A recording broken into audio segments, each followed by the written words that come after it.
All right, so this next step is I'm going to show you just how to do a plain seam using a running stitch.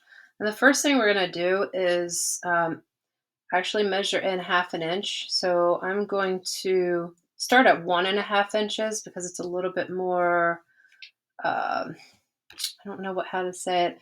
Usually I like the edge of the ruler here. If you have something that doesn't have a little bit of an edge from a zero, it's just not as accurate. So I've just always gotten the habit of starting at the one. And so I'm just basically, I'm just gonna make a line coming across here, but I'm not gonna make a regular line. I'm actually going to do sort of like a dotted line pattern, like every 1/4 inch. So I'm just going to like skip 1, 2, there, 1, 2, make a dotted line. 1, 2, make a dotted line. Make a line. 1, 2, make a line. 1, 2, make a line. 1, 2, make a line. Make sure your pencil's nice and sharp. It doesn't matter. 1, 2, make a line. You can use a ballpoint pen if that's easier, but this is just so you have a really accurate running stitch. Okay.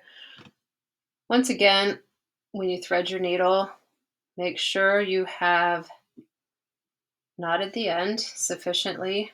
I did this twice, okay? Make sure you did not put a knot at the top here to hold that in. You're holding it with your fingers like this. You will get used to that when you're sewing.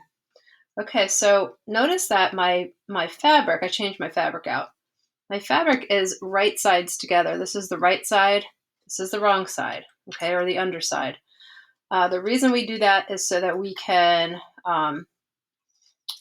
always sew with the right sides together, and you'll see why in just a moment. This is your first seam. Okay, so what I'm going to do here, if you have pins, it's helpful to pin those into position.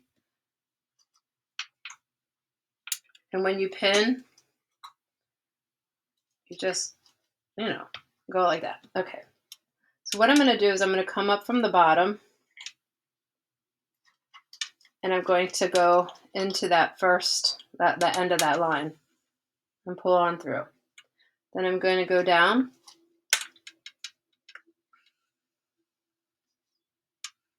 Make sure that your piece isn't too long because it can get tangled up. And I'm just going to keep going. So this is called a running stitch. And the reason it's called running is because if you have a long enough needle, you can literally run a few stitches at the same time, which is pretty efficient, as you see what I just did, right? And you don't have to draw spacing for yourself once you get used to sewing. You'll find out how tight those stitches really need to be in order to hold it together. These are a little bit on the loose side, but just for practice, it'll work. Take the pin out as you don't need it anymore. If you get a knot, just be patient, pull it back out, and then pull it through. Try not to pull it too tight or it will pucker, especially with this embroidery floss because it's pretty strong stuff. So if it puckers too much, you can always kind of loosen it again by pulling it back and through until it rests. Okay, so essentially that's the way to do that. I'm not going to go all the way through to the end. Actually, I can because it's fast. You can see how fast that is. Just pull on through.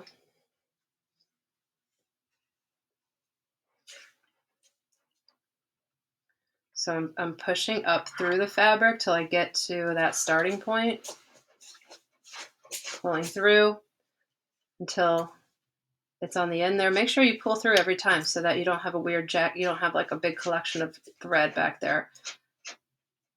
Take this out because I don't need it anymore. All right, and I think we might actually stop there just for sake of time.